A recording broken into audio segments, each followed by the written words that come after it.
All right, let's bring in our panel to discuss this. I think this is fascinating. Just when you think this case is done, it comes back up again. Paul Henderson, what do you think? Are they going to be able to have the goods this time and make a case?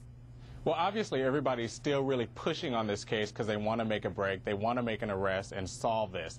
That tape is going to be relevant if it includes a reference to one or more of the defendants and it links them to some criminal conduct. You're still going to have the corpus issue, and that means you have to have more than just a confession. You need some corroborative evidence, and that's what I think law enforcement is doing now, looking at the information on the tape and trying to find outside information to link it to whatever statements he may have made on the tape. Well, let's talk about the investigation and bring in Dr. Minshall, a former Interpol investigator. What do they need to do at this point? If you get that tape and it's on your desk and you're trying to make this case, what's the next step?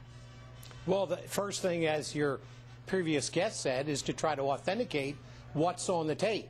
The thing that is mysterious is how come it took 2.5 years of intensive interrogation for somebody to make this break. However, the psychology of it is that if someone is involved in a crime, they always want to confess it. So this may be the time when it just needed to be done.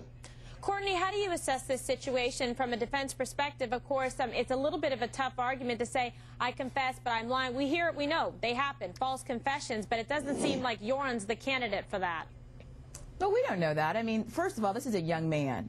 So a lot of times when we're in that kind of young college age period, we say and do all kinds of things. A lot of times young men are boastful. They want attention. They want other people to think that they're tougher and you know, kind of the big guy on the street. So I don't know, you know, what's going on in his head. Certainly if you were someone who had been complicit in a murder, you would think that you would have enough intelligence if you had withstood police questioning to not confess, as it were, to anybody, whether or not you were aware that they were taping you. So that's something that is contradictory, difficult to understand, but I certainly can see room to argue that he's a young guy, he's getting a lot of attention, and to kind of keep that going and kind of keep up this sort of rather sophisticated, bravado. Paul. This isn't some dummy. You know, Joran van der Sloot, everyone will agree, is a very smart young man. He always did very well academically. He can come up very manipulative, charming in interviews. I mean, many people believed him when he gave his version of the events. He wasn't under interrogation at the time with the hot lights and no food and water, you know, when he was giving the statement.